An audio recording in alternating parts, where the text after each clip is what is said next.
Welcome to Storycomic Presents, where we interview amazing storytellers and artists. This is episode 516. I'm your host, Barney Smith of Storycomic.com, and we're excited to have back with us the internationally acclaimed and celebrated freelance writer, Benjamin Hunting. Ben. Barney, how you doing? I'm good. I'm good. It's been a long... We launched a Kickstarter today, and that is equal parts stressful and exciting, but it's the end of the day, it's the evening, and I'm kind of like on the glide path coming down from that. Yeah, the dead air. And I know you were talking about this when you were on a few months ago about you're working on this, right? Yeah, so this is a book that I started working on, I want to say 2023. And we had 2 issues out, and my collaborators, Joe Ng and Angela Hodge, Joe had a medical issue that kind of took him out of the art game for a while. And so we put the book on pause for about a year and a half. We had started on issue 3 and we had some pages done, but it just wasn't the right time for it. And I didn't realize how much I missed the characters and how much I missed the world and working with Joe and Angela until we got back into it in November of last year, when we got really started to apply ourselves to get this issue finished. And it's just been really great to come back. And one thing that's amazing too is we had some great support on the previous book, the previous 2 issues. Both the campaigns did really well, and a lot of those people are coming back. I had so many asking me over the last 18 months, Model UN is great, but when is Dead Air coming back? And it's like, it feels good and bad at the same time, because you're like, oh, I guess the new thing isn't as great as the old thing, but it's nice that people remembered it and wanted to finish want us to keep going with the series. So that's where we're at. And this is a story that's, the other Model UN was personal to me, but this is equally personal, perhaps more so, because it takes place at a time when I was involved in university radio, and it's set in the 90s, the late 90s, and it bounces between that period where you have a group of university radio DJs and their adult selves in 2011, and there's a tragedy that they all experienced in their university days that links them together.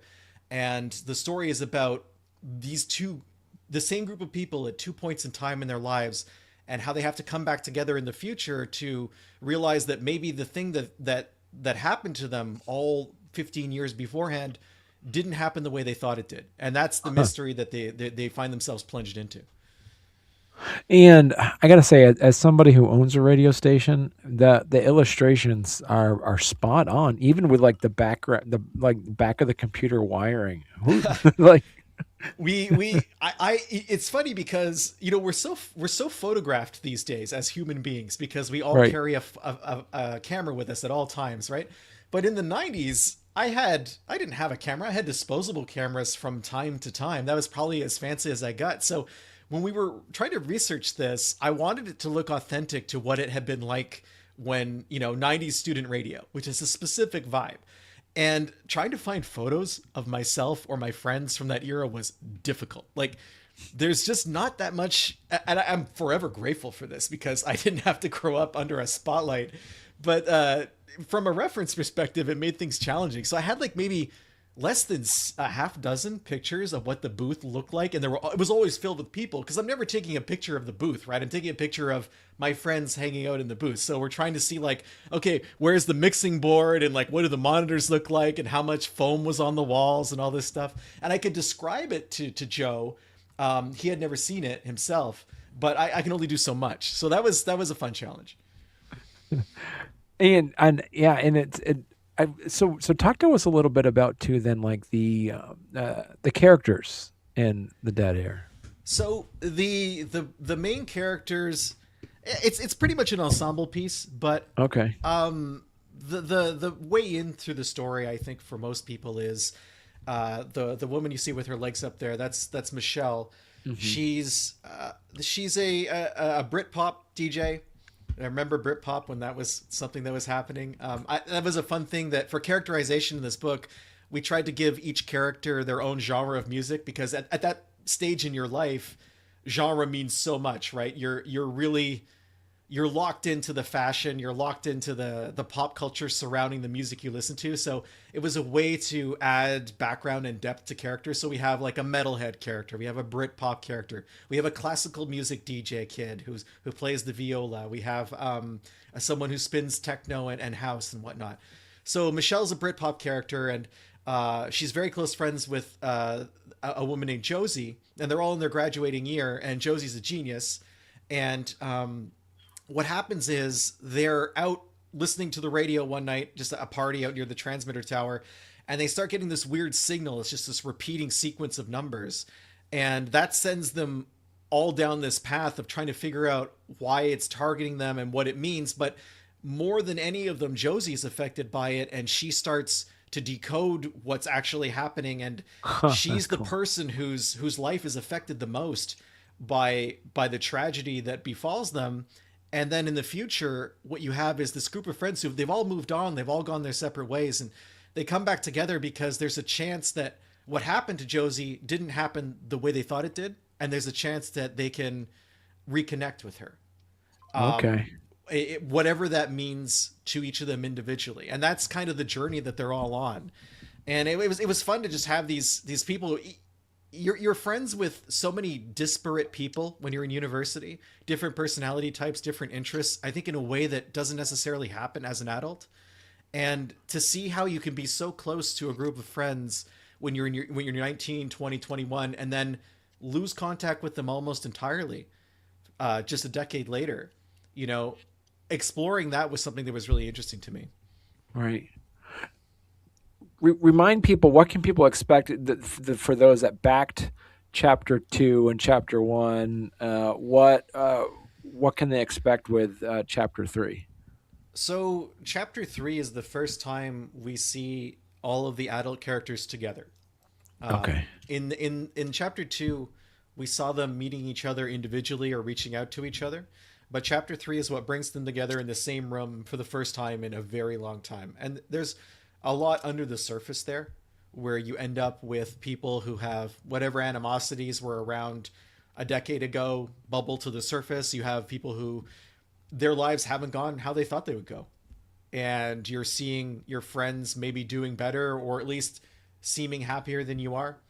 And there's tinges of that. And then there's also people who are just happy to be reconnecting, and they want to make peace with everybody. And there's usually people like that in a friend group who are kind of the glue and tying things together. But the other aspect of them coming together as adults, or as older adults, I guess I should say, is that it's because of something negative that happened in their past. So that's a really sensitive emotion that's coursing through all of their interactions, and how they all individually dealt with that over time is something that gets explored in this issue. So and almost like it kind of has like a big chill vibe to it. That is an interesting perspective. I love that movie. I periodically rewatch it, even though I was born in 1980 and can't like societally relate to, the folks who are on the screen, but I can definitely put myself in that situation with those friends coming together in that time. I've been in those types of scenarios, and I find that Big Chill is very, very good at parsing personalities over a period of time. That's one of the most fascinating things about it. And these people who theoretically shouldn't get along, and yet they're still connected to each other, and they're still tolerating each other, still tolerating Jeff Goldblum somehow, But I'm going to add that to the Kickstarter because as a reference, because I had not considered that until now. I was sticking to like 90s stuff like Empire Records and whatnot, where you have like that music oriented ensemble. But that's a really good pull. What would you say also too is like the genre of this? Is it horror? Is it nostalgia? And is it science fiction? I'd say it's sci-fi. I call it. I advertise it as sci-fi with a soundtrack. Okay. I try to stay away from nostalgia because I feel like nostalgia is a longing for a time that never really existed. Like it's something, it's more of a concept than an era. And I'm personally not nostalgic for the 90s, but I like setting stories there for various plot device reasons, and also because it's a time when I was young. So when I'm writing about people who are young, I feel it can be more authentic if I'm set in that time. And also, I don't want to write about cell phones, and I don't want to write about the internet necessarily the way it's pervading our lives now. There's one other thing that I've completely skipped over when talking about dead air, which is ridiculous because it's a huge part of the hook. In the future, one day out of the year, you can talk to the dead. And that's a technology that is the locus for why this group of friends have discovered that what they thought happened to their friend didn't happen the way they thought it did.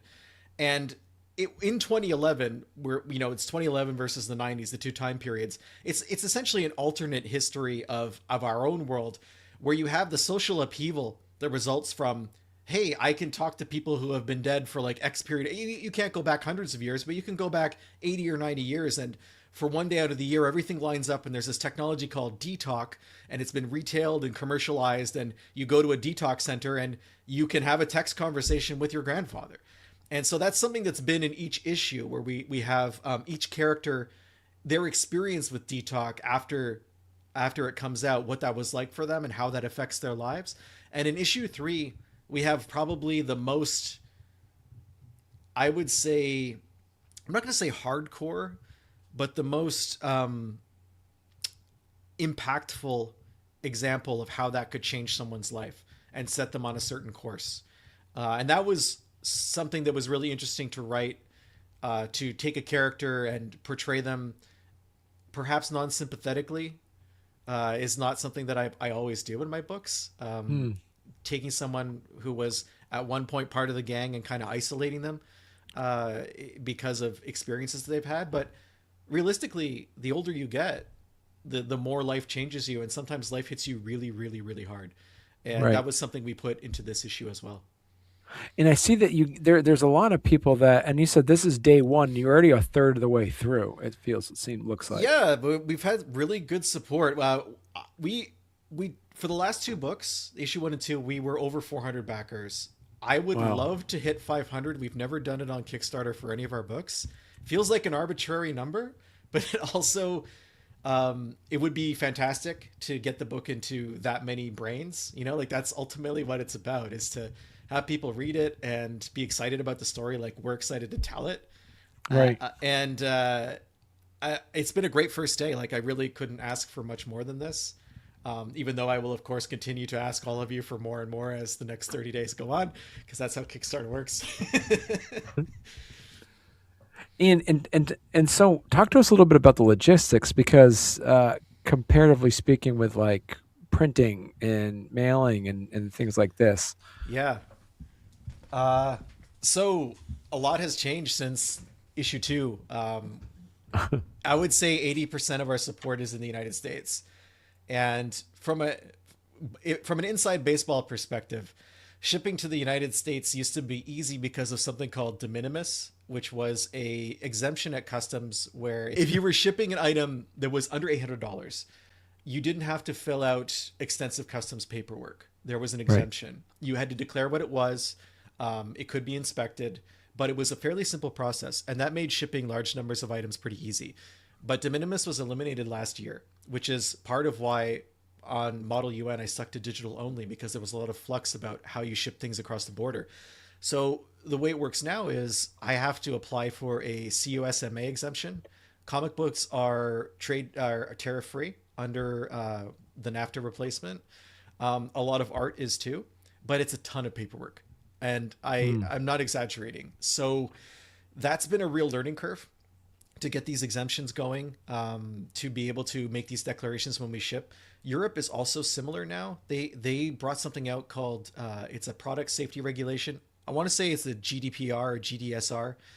And you have to have a representative in Europe who vouches for the safety of your product, regardless of what it is. Like it's a book, it's pretty safe. I mean, the ideas in it are dangerous, but the book itself is, not going to, paper cuts are probably the extent of it. but you have to go through that paperwork and you have to have that representative. And it's like, as someone who is a single person running a business, it is wild to do this kind of stuff. And we have decent support in Europe too. So it's not something we can just ignore. So it's been a real learning curve. But this is a book that deserves to be in print. And we've had so much support from the United States that there's absolutely no way I'm going to be like, well, customs is complicated now, so we're just going to not send it to the States anymore. Like, I would never do that. It's something that we're going to power through. And in the campaign, I explain a bit how shipping costs are a bit higher for the US now because I have to engage with a broker for every single shipment. And that just tacks on fees and whatnot. And it's going to take a little longer to fulfill.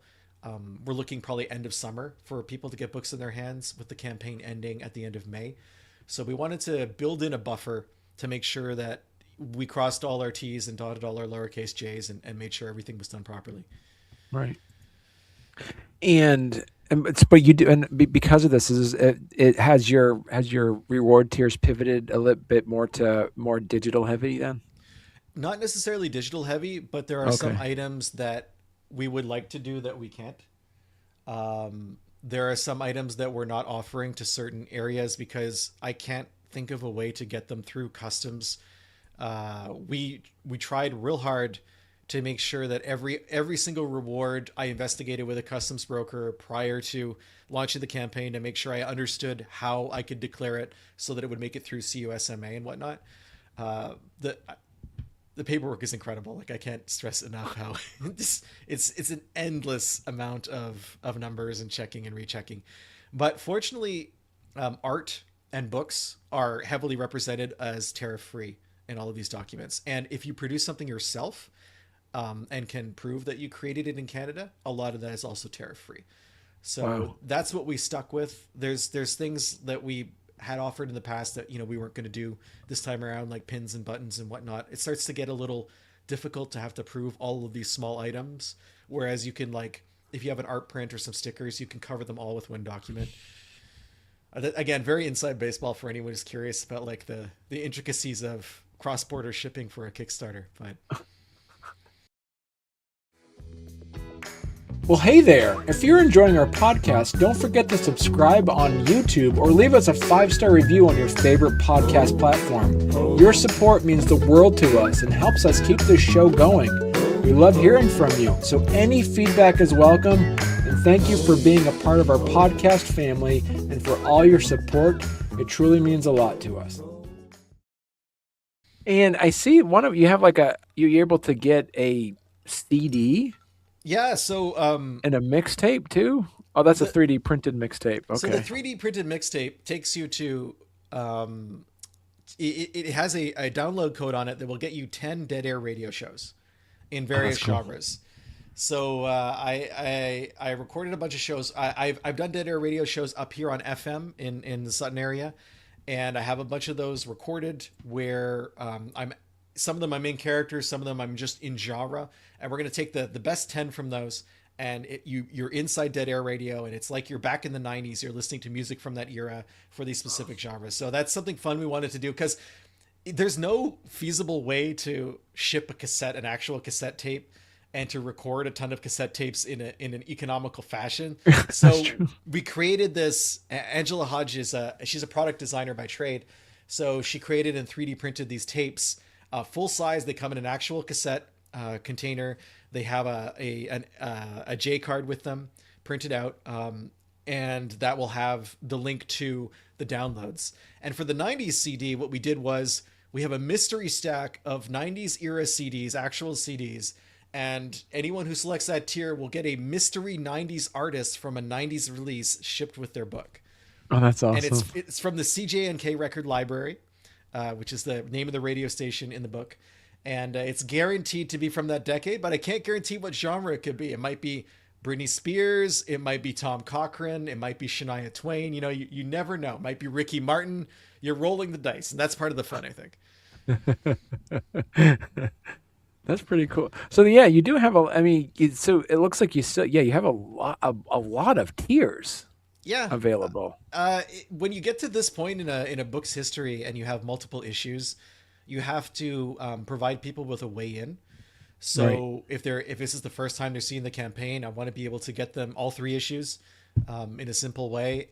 If you're someone who's coming in after reading the 2 books and you really love them and you want to get more in-universe stuff, like stuff that's related to Dead Air or stuff that's related to CJ&K, I want to be able to provide that too. So the trick is like balancing, is it confusing to look at versus is there enough stuff to keep people interested? Right. And what do you see too? Like, I mean, I know it's day 1, but do you see a lot more people returning, or do you have new backers? It's a lot of returning, which isn't surprising on the first day, because when you launch, Kickstarter often sends a message to say, hey, someone you supported in the past has a new campaign. And also, I might have gone a little bit overboard sending out messages to people who had previously backed us. I always feel bad about that because it feels like I'm pestering them. But at the same time, you'll be 2 weeks into a campaign and talking to someone who's previously backed you, and they'll say, I had no idea there was a 3rd book out, like, right. Exactly. You feel like you're doing too much because you see all of it, but it gets washed out. You don't necessarily, it gets missed in an inbox or someone doesn't see it on social media, and you kind of have to be on your megaphone all the time. And I feel like a jerk sometimes, but it's honestly the only way to make people aware that the book exists. And so say for instance, then Ben, that somebody is watching this or listening to this interview a year from now, and they're like, oh man, I can't believe I missed it. Where can somebody get issue number 3? So the little where is it? I'm trying to point to it. There we go. deadaircomic.com. That will always take you to where you can get the book, whether there's a live Kickstarter or whether it's available in digital format to purchase from my website, or whether we have physical inventory left over. deadaircomic.com will always point to the place where you can find it. Okay, cool. Excellent. And so I know we already are talking about issue 3 that just came out. How many issues is this? Is this going to be a finite series, or is it an ongoing series? It's a finite series. We're looking at likely 4 issues, but the 4th issue will be a large issue. I'm working on it now, and to wrap things up, it's planned out. It's ready to go. It's probably the size of 2 issues. I would call it a double issue, but sometimes when you write a comic book, you don't have a great break point in the middle of a book to naturally end an issue and start another one. And it feels like it's better as a cohesive, maybe double-sized story. And that's kind of where I'm leaning for the 4th issue. And are you looking at that it's going to be happening, say, like every year? Is that your plan? It's tough because, as you know, drawing comics takes a long time, and people's lives are busy. So we're aiming to have the story out, the final chapter out next year, maybe in the summer, maybe before that, but it's a little too early to commit to anything, especially if we do go the larger issue route, where you're looking at something like 40-50 pages, which is a considerable commitment. And I really, really, really try hard to have the book complete before we launch. We are 85-90% done on this issue. It will be finished by the time the campaign is done and ready to go to print. That's the goal. So when we have a larger book, like one that's 40 or 50 pages, that just kind of pushes the window out a little bit longer. Yeah. Yeah. If people want to learn more, and you mentioned your website for Dead Air Comic, deadaircomic.com. Yeah, that takes you to the Kickstarter. It'll take you straight to the Kickstarter. Straight to the Kickstarter for now.